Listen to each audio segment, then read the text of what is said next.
With Mark Brennan. He's in Halifax or thereabouts. I'm not sure exactly which town you're in. And we have a new show of Mark's paintings from Vancouver Island, which I'd like to show you and talk a little bit about. So, Mark, you were here last summer, or last spring actually, and you did some incredible paintings, and also you did some soundscapes. And can you tell us a little bit about your method of working? Basically, I mean, I like to get into wilderness. I mean, that's where I feel most alive. I feel connected. I feel grounded in wilderness, particularly ancient forests. So my method of work is to go to those places, search them out, find very unique areas that I'm really attracted to, and basically take a lot of photographs. I work a lot when I'm away, like especially in Vancouver Island, but also sketch on location in oil and sometimes acrylic. And I also quite often drag my sound recording gear with me to really capture the very essence of the place, both perhaps in writing, in sound, and also in small sketches and photographs. And then I'll take that back to the studio to produce the finished work. So are any of these smaller paintings, like for instance the campsite view on Ruckle Park, would that have been a plein air painting? Are some of them plein air paintings? The sound is cutting out a little bit there, John, but I kind of get the gist of what you're trying to say. The Ruckle Provincial Park was a place that we decided to go quite sort of late in the trip. We didn't have any itinerary at all. I just decided to fly to Vancouver Island, rent a car, and we basically lived out of a car for 2 weeks. But Ruckle Provincial Park on Salt Spring, for me, was really stunning. I love the Gary Oak ecosystem there, and was very drawn to the starkness of the oak trees overlooking the Pacific Ocean and the Gulf Islands. It was really beautiful. So the question I was originally asking was, are any of your paintings plein air paintings? Do you actually finish any of them on site, or is it something that you do later in the studio? When I have the chance, I do paint on location quite a lot, especially here in Nova Scotia. I take a lot of canoe trips in Nova Scotia, and I will take my paints with me, but logistics of taking all my camping gear plus my paints was really difficult. I managed to take one bag and I had to carry everything, so I did take a sketchbook and a small watercolor paint set, but that was about it. Getting home in the studio, I refer to my notes, photographs, sketches, and the sounds to produce the work. Oh, wonderful. Well, it's really an interesting collection of work, because there was a very interesting article in the Oak Bay News last week announcing your show, and it talked about what was it? Artist brings deep woods to Oak Bay, or something of that nature. Which was really, to me, that's really what the essence of your work is about. Is like getting into that deeper experience with the natural environment. Yeah, and as I said earlier, when I do go into wilderness areas, I feel like really connected and really alive for me. I mean, and I think that's what draws me. And there's also a feeling of feeling smaller than what we really are, in the sense that when you go into these ancient places, these wilderness areas that have been there for 10,000 years since the last ice age, you feel very small, and in a sense that helps me to find my own place in this big wonderful amazing planet that we live on. And that smallness I think humbles you. You come to revere nature, but at the same time that connection, it makes you feel a part of nature. And for me, I'm at the point now that where when I'm in nature, I'm almost seeing myself in the woods. I feel so connected sometimes.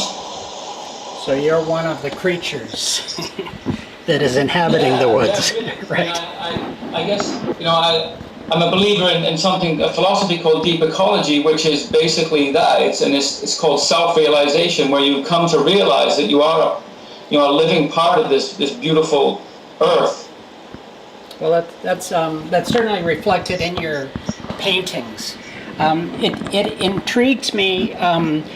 You sent us two large works, and in both of them, water is a feature. And in fact, in most of your paintings, water seems to be a really important element. Can you tell us a little more about that? Yeah. Water, I don't know what it is, but I'm very connected to water too, whether it's rivers, streams, oceans, rain. And I grew up on the west coast of Scotland, right by a loch. And we used to row and fish, and water was really a part of my everyday life. And from there, I actually joined the Royal Navy when I was 16 and spent 5 years at sea.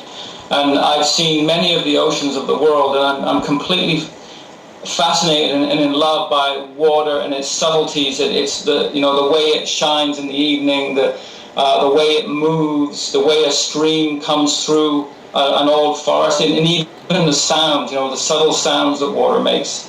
Well, it's so interesting because initially, when we had talked about doing the show, I was thinking how wonderful it would be to have a sound recording of some of the places that you've painted.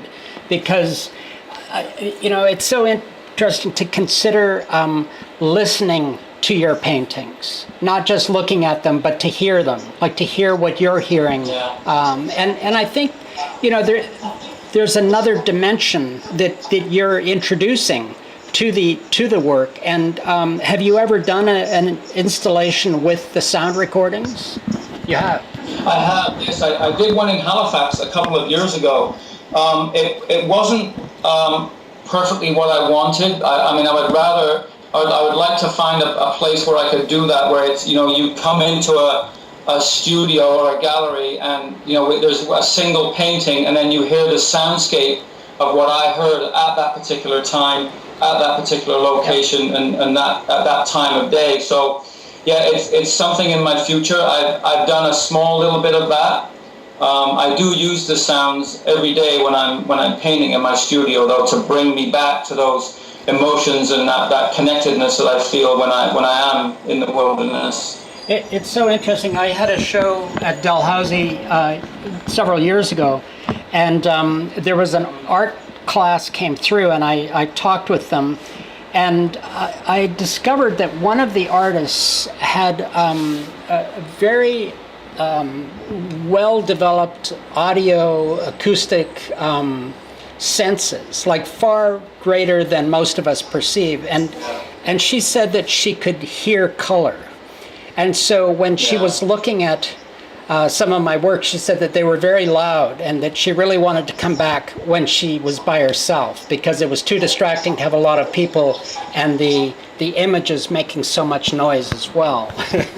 So it's fascinating to think about a sound as a dimension that we can perceive other than through our ears, like to feel it and to see it and to have an experience that emanates sound.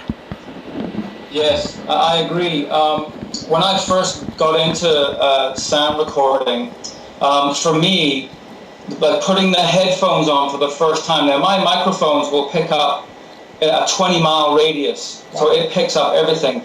And our brains have this way of filtering out the stuff that we don't want to listen to. So a lot of the time, our awareness levels are very low, and we're only hearing the things that we want to hear.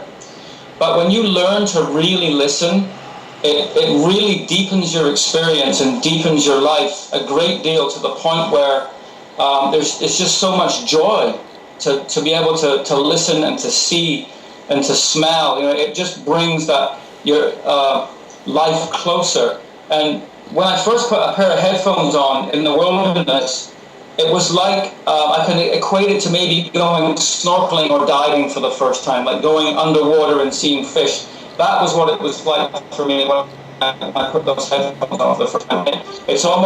It's transferred now into my everyday life. So if I could be walking around my garden and I have a little pine tree out there and I can hear the pine tree, I can hear the birds singing, the insects, all the subtle noises that we miss every day. It just enriches my life so much. Well, that's a really wonderful image to leave us with, because it really conjures, in looking at your work, also being attentive and listening to your paintings, and I think that's a wonderful concept you've developed. Yeah, it's definitely my work. There's more than just emotion and sight. There's sound. There's all the emotions goes into the work, and it is, for me, that's an expression of my whole experience in the wilderness. Well, that's wonderful, Mark. Thank you so much for sharing this with us. And, it gives me some other thoughts in terms of how to approach your work and how to converse with people about it as well. And I wish we had a bench here, because we could all just sit and listen to them and close our eyes. And you can actually, there's a link on my website where you can actually hear some of the sounds from Vancouver Island, especially like Myra Falls and some of the bird song. Oh, good. Well, we'll listen to that for sure. Yeah.